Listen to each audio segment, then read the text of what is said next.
కూటి కోసరమునే కొరగాని జనులచే పలుగద్దరింపులు పడగవలసే.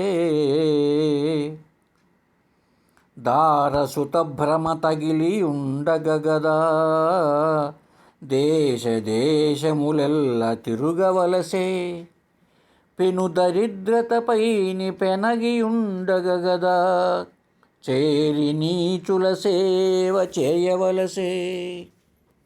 అభిమానములు మది అంటయుండగగదా పరుల చూచిన భీతి పడగవలసే. ఇటుల సంసార వారిది నీదలేక నీదలేక వేయి విధముల నిన్నునే వేడుకొంటి. భూషణ వికాస శ్రీధర్మపుర నివాస దుష్ట సంహార నరసింహ దురిత దూర. ఓం తత్సత్. మనం మహావాక్య చతుష్టయాన్ని 4 మహావాక్యాలను విచారణ చేసుకుంటూ ఉన్నాం. 3వ మహావాక్యమైనటువంటి తత్వమసి మహావాక్యాన్ని చెప్పుకుంటున్నామండి. తత్వమసి మహావాక్యంలో మొదటి శ్లోకం చెప్పాము. ఏమని? సృష్టికి పూర్వము ఏమీ లేదు, ఏకమేవ అద్వితీయం బ్రహ్మ ఒకటే ఉన్నది. ఆ తర్వాత సృష్టి కలిగింది అన్నప్పుడు కూడా ఆ ఒకటే అలాగే ఉంది, కాకపోతే నామరూపాలను ఏర్పరచుకొని ఉంది. ఈ నామరూపాలతో కలిసి ఉండేటప్పటికి మనం ఇదేదో విచిత్రంగా ఉంది అని. ఈ విషయంలో సరస్వతి ఉపనిషత్తు అని ఒక ఉపనిషత్తులో ఒక శ్లోకం ఉందండి, గుర్తుకొస్తుంది. అస్థి భాతి ప్రియం నామరూపచేత్ అంశ పంచకం ఆద్యత్రయం బ్రహ్మరూపం జగత్ రూపం తదోద్వయం అని ఒక అద్భుతమైనటువంటి ఉపనిషత్ మంత్రం ఉందండి. ఏంటంట? అస్థి భాతి ప్రియం నామరూపచేత్ అంశ పంచకం. 5 అంశములు ఉన్నాయంట. ఏవివి? అస్థి అంటే ఉండుట, సత్ 3 కాలాల్లో ఉండాలి. అస్థి భాతి అంటే తెలివి, జ్ఞానము, ఎరుక, చిత్ చైతన్యము, అది భాతి. ప్రియం అంటే ఆనందము లేదా అనంతము. ఈ అస్థి భాతి ప్రియం అన్న సత్ చిత్ ఆనందం అన్న ఒకటే. ఇక ఈ 3 అయిపోతాయి. 2 అస్థి భాతి ప్రియం నామరూపచేత్ అంశ పంచకం. నామము, రూపము. నామం అంటే ఒక పేరు, ఒక భావన మన మనసులో కడగడం. బయట ఇది ఎక్కడ కలుగుతుంది? మన తలకాయలో కలుగుతుంది. ఒక దాని గురించిన ఒక థాట్. బయట ఒక ఆకారం, అదే రూపం. కాబట్టి ఈ 3 అస్థిభాతి ప్రియం లేదా సత్ చిత్తానందము, నామరూపాలు, ఈ 5 కలిస్తే ఈ 5తోనే ప్రపంచం ఉందంట. అంశ పంచకం, ఈ 5 ప్రపంచం అంతా. ఇప్పుడు ఏమిటి? ఆద్యత్రయం బ్రహ్మరూపం. మొట్టమొదటి 3 ఉన్నాయే, అస్థిభాతి ప్రియం సత్ చిత్తానందం, ఇది బ్రహ్మ యొక్క రూపం. జగత్ రూపం తతోద్వయం. మిగిలిన 2 ఉన్నాయే, నామ రూప, ఇది జగత్ అన్నాడు. జగత్ రూపం అంటే చూడండి ఎంత అద్భుతంగా ఉందో. ఇప్పుడు చూడండి, మనం అర్థం చేసుకుందాం. ప్రపంచమంతా ఈ 5 ప్రపంచము అంటే అర్థం అదే, ఈ 5తో కూడుకున్నది. ముఖ్యంగా ఈ 3 మొదట చెప్పే 3 ఏమో పరమాత్మ రూపం, దానికి ప్లస్ ఈ 2 వచ్చి కూర్చునేటప్పటికీ జగత్తుగా గోచరిస్తున్నది. అవునా? ఇప్పుడు తీస్తే మీకు అర్థమయ్యేట్టుగా చెప్తే, ఒక నెక్లెస్ చూద్దామండి. నెక్లెస్లో ఏమున్నది? సత్ ఉనికి ఉన్నది. ఏది? బంగారే ఉనికి ఉన్నది. చిత్ బంగారే తెలియబడుతున్నది. నెక్లెస్ కనుక మెడలో వేసుకుంటే ఆనందం ఉంది. సత్ చిత్ ఆనందం, అది బంగారు యొక్క లక్షణం.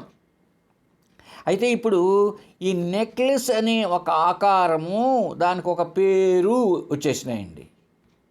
ఈ 2 లోకంలో అంతా వ్యాపించి ఉన్నాయి. నిజానికి బంగారుగానేమో దాని యొక్క స్వస్వరూపము, ఈ నగగా ఆకారముగానేమో ఇదొక దీని రూపం. ఈ రూపనామాలను వేరు చేసి చూస్తే ప్రతి వస్తువులో కూడా ఆ మొదటి 3 లక్షణాలేమో పరమాత్మ, ఈ నామరూప లక్షణాలేమో జగత్. ఈ నామరూపాలైనా ఎందుకు వచ్చి మనల్ని చంపుతానాయండి? అది అడగద్దు. ఇదేనండి మాయ. త్రిగుణాత్మక ఈ మాయ. 3 గుణాలు అంటున్నామే, సత్వరజ తమో గుణాలు. ఇదే మాయ, ఇదే కల్పిస్తున్నది, ఇది కల్పన చేస్తున్నది. అలా ఉంటే బాగుండు. ఇలా ఒక ఆమె ఎవరో చెప్పిందంటే చైన్ని చంద్రముఖి, ఇంకొక ఆమె ఇంద్రముఖి. చైన్ పేరండి చంద్రముఖి, ఇంద్రముఖి, సూర్యముఖి, ఇలాగ వచ్చేసినాయి మరి. కాబట్టి ఇక్కడ ఏంటి చెప్పబడిందంటే సృష్టికి ముందు ఏదైతే ఉన్నదో అది సృష్టి తర్వాత కూడా నువ్వు బాగా విచారణ చేసి చూస్తే ఉన్నదంతా ఒకటే, అదే సత్ అని చెప్పి తర్వాత శ్లోకంలో చెప్తున్నాడండి. శ్రోతృద్రేహేంద్రియాతీతం వస్తు అత్రత్వం పదేరితం ఏకతా గ్రాహ్యతే అసి ఇతి తత్ ఐక్యం అనుభూయతాం. ఐక్యాన్ని అనుభవించమంటున్నాడండి. ఏంటిది? శ్రోతృదేహ ఇంద్రియాతీతం. ఈ చెవులు ఇంద్రియాలతో ఉండే ఈ దేహం ఉన్నదండి, ఏదిది? ఈ స్థూలాది శరీర 3 శరీరాలు ఉన్నాయి మనకు. ఈ స్థూల శరీరం బయట కనిపిస్తున్నది ప్రపంచంతో జాగ్రత్త అవస్థలో మేలకువలో ఒక శరీరం, స్వప్నంలో అక్కడ ఒక శరీరం, సూక్ష్మ శరీరం అన్నారు దాన్ని. ఇది స్థూల శరీరం, స్థూల వస్తువులను అనుభవిస్తూ ఉంటుంది మెలకువలో.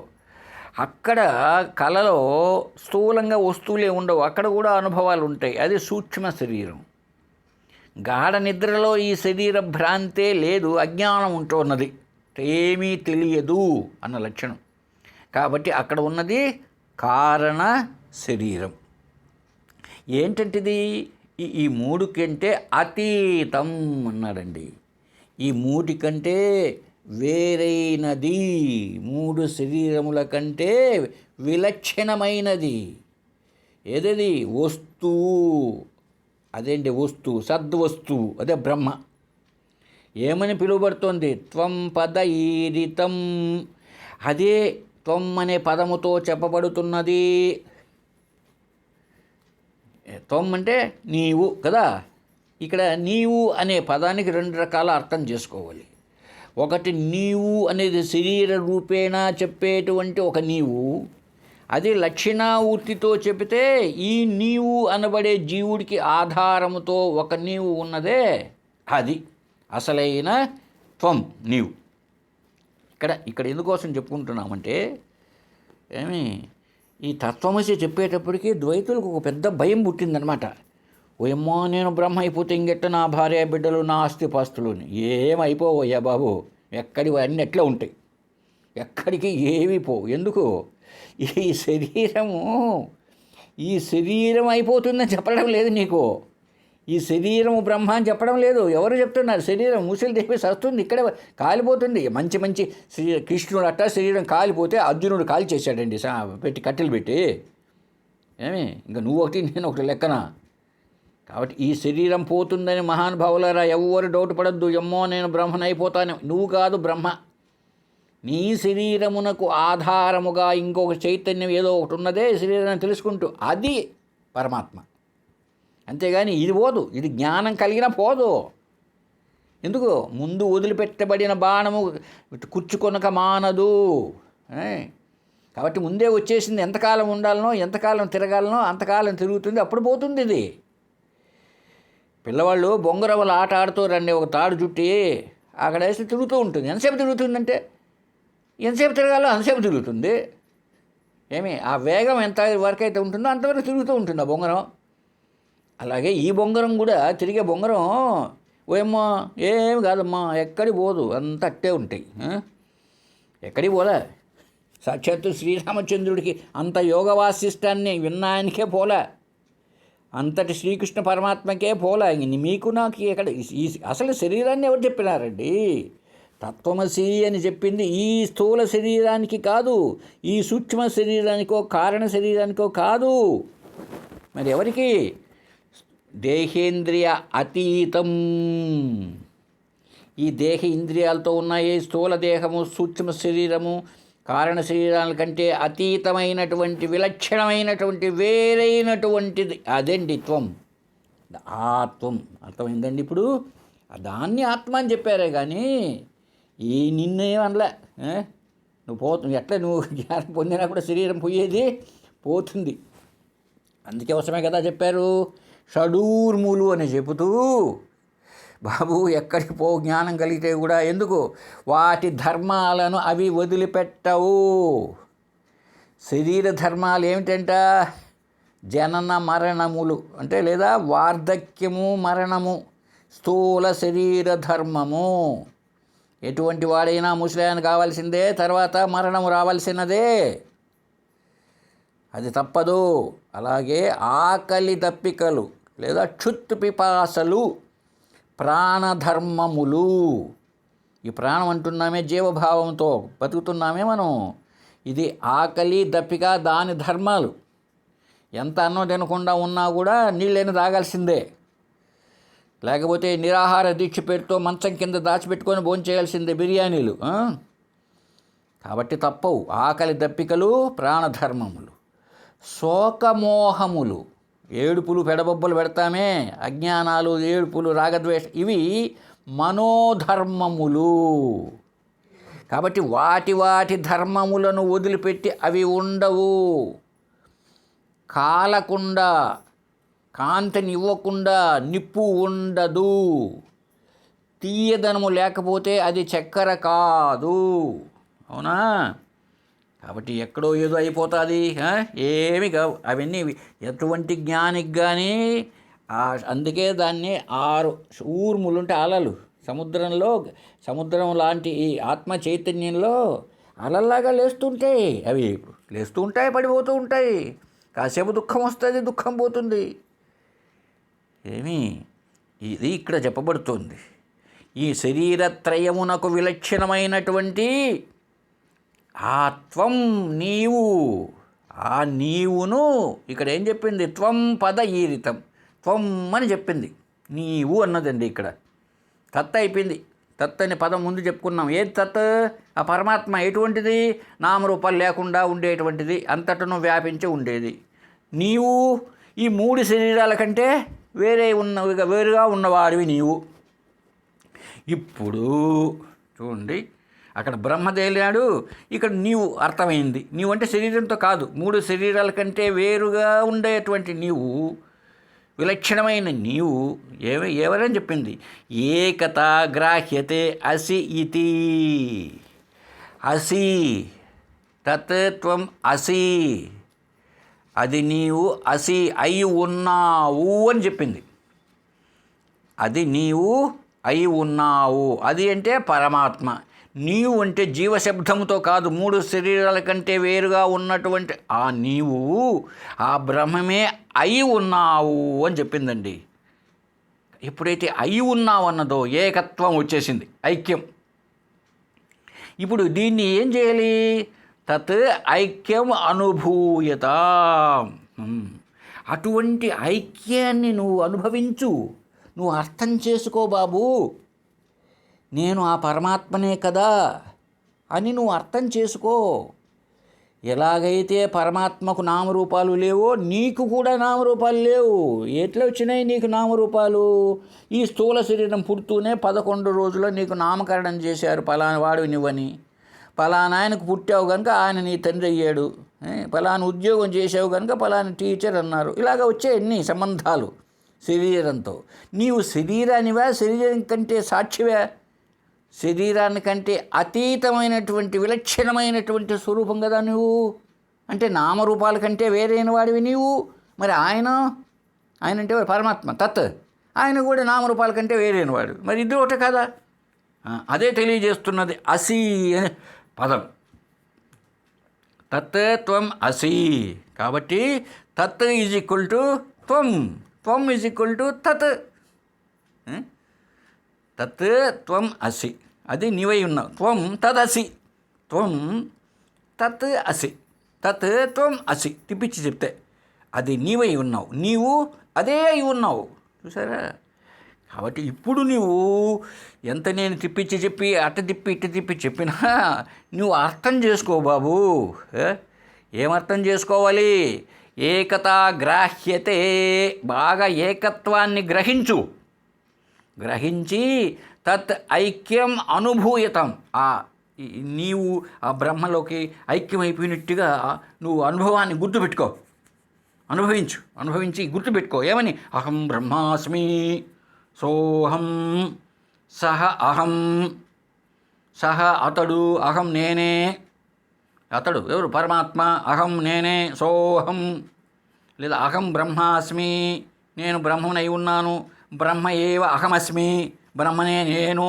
బాగా గుర్తుపెట్టుకోనైనా అని చెప్పి ఈ 3వది మహావాక్యాన్ని ముగించాడండి. ఇక 4వది అయం ఆత్మా బ్రహ్మ.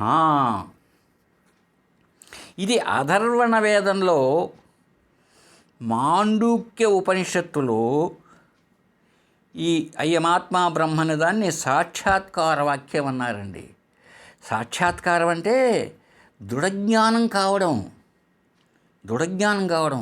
అంటే ఏమిటి? జ్ఞానం దృఢపడడం. ఏ జ్ఞానం? నేను బ్రహ్మనే అన్న జ్ఞానం. నేను జీవుని కాదు, నేను బ్రహ్మనే. అయ్యం ఆత్మ, ఈ ఆత్మ అనుకుంటున్నావే నువ్వు జీవాత్మను. ఈ జీవాత్మ లేదా ప్రత్యేగాత్మ అనుకుంటున్నావే, ఇది ఏదో కాదు. అయ్యం ఆత్మ, ఈ ఆత్మ బ్రహ్మే. చూసామండి. ఇప్పుడు అనుభవించుతున్నావు, నీకు అనుభవ జ్ఞానం కలుగుతున్నది. అయమాత్మ బ్రహ్మ.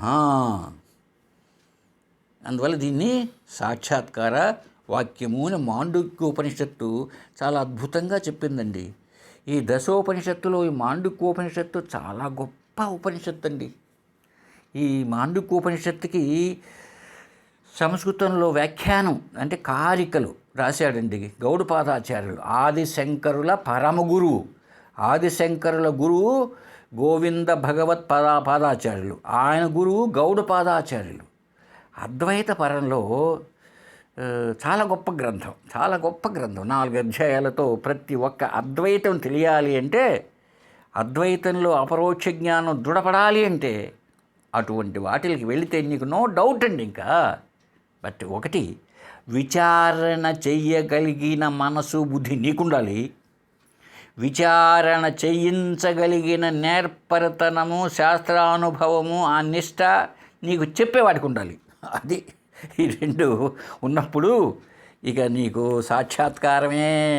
ఆత్మ సాక్షాత్కారం అంటారే, దృఢ అపరోక్షానుభూతే. సరే, ఇప్పుడు 1వ శ్లోకం చెప్పుకుందామండి. అయమాత్మా బ్రహ్మలో స్వప్రకాశ అపరోక్షత్వం అయం ఇతి ఉక్తితతో మతం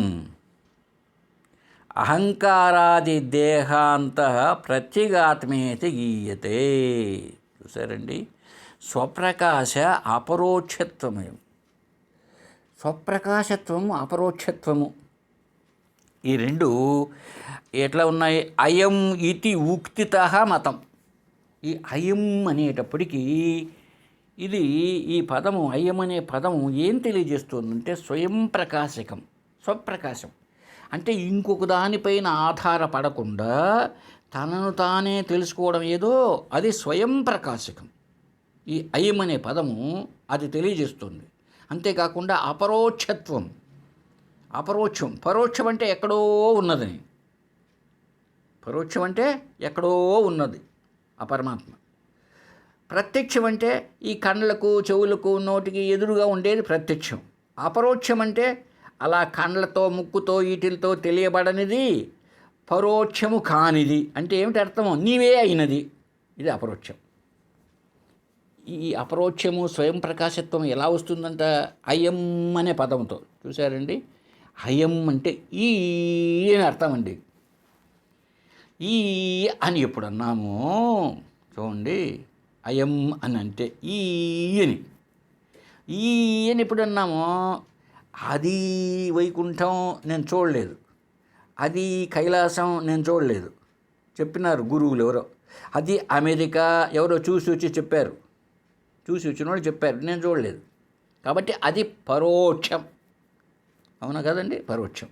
ఇదిగో ఇది పుస్తకం, ఇదిగో ఇది టేబులు, ఇదిగో ఇది మంచం, ఇది నా కళ్ళకు, నా చెవులకు, ఇదిగో ఇది లడ్డు తీగా ఉంటుంది, ఇది నా నోటికి తెలియబడుతుంది, ఇది ప్రత్యక్షం.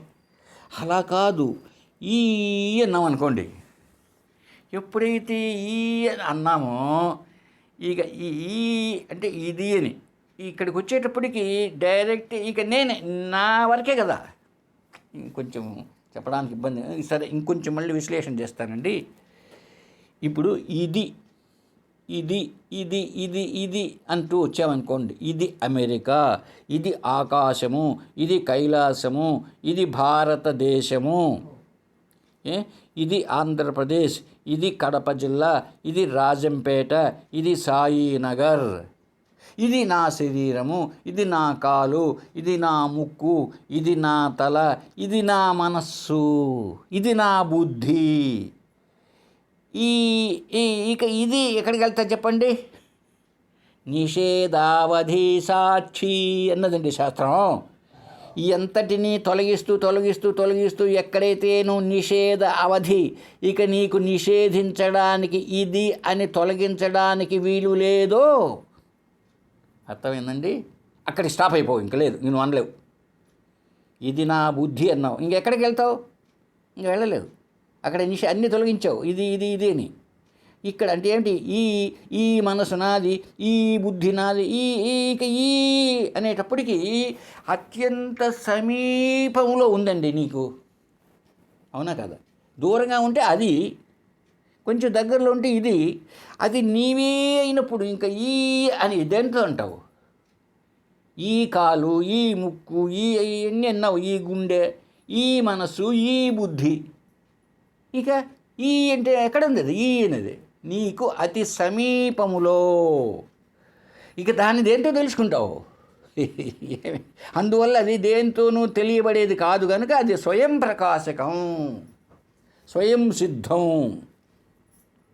అది ఎక్కడో ఉంటే పరోక్షం, ఎక్కడో ఉంటే పరోక్షం.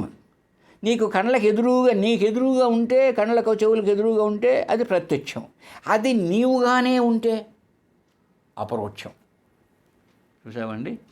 కాబట్టి ఇప్పుడు ఈ అనే దగ్గరకు వచ్చేటప్పటికి ఏ జ్ఞానముతో అయితే నీవు అన్నింటినీ తొలగిస్తూ తొలగిస్తూ తొలగిస్తూ ఒక్క చోటికి వచ్చేటప్పటికి ఆగిపోయావో, అది దేన్ని తెలియజేస్తున్నది?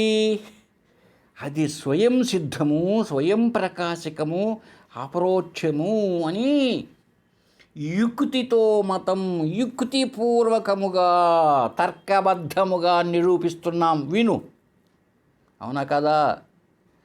చూడండి, ఇలాగా అనేటప్పటికి ఇంక దానికంటే వేరుగా ఇంకేది లేదు. అందువల్ల అది స్వయం, అది ఎప్పుడు స్వయం సిద్ధమవుతుంది? అది దేని చేతను తెలియబడకపోతే అది స్వయం ప్రకాశకము, స్వయం సిద్ధం. ఆ ఈ అనేది దేని ద్వారా తెలియజేస్తున్నాం? మనస్సునైతేనేమో ఇది ఏం తెలియజేసామండి, బుద్ధిని అయితే ఇది ఏం తెలియజేసావు. ఆ తెలియజేసేదాన్ని దేంతో తెలుసుకుంటావు? ఇక ఆ తెలియజేసేదాన్ని దేంతో తెలుసుకుంటావు?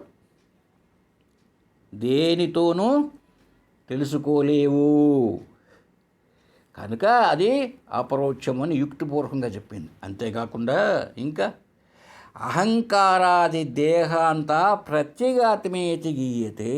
అది ఏంటయ్యా అంటే బాబు, ఈ అహంకారం మొదలుకొని, నేను అనే జీవభావం మొదలుకొని, ఈ స్థూల సూక్ష్మ కారణ దేహాల దగ్గర నుంచి బయట ప్రపంచము కంటే ఎంతో ఉంది, బయట విశ్వమంతా. వీటన్నిటికి కూడా అధిష్టాన సాక్షి, అన్నింటికీ ఆధారముగా సాక్షిగా ఏదైతే ఉన్నదో దాన్ని ఏమనాలి చూస్తున్నది?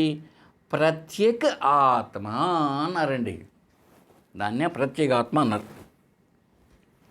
ప్రత్యేక్ అంటే సపరేట్గా అని.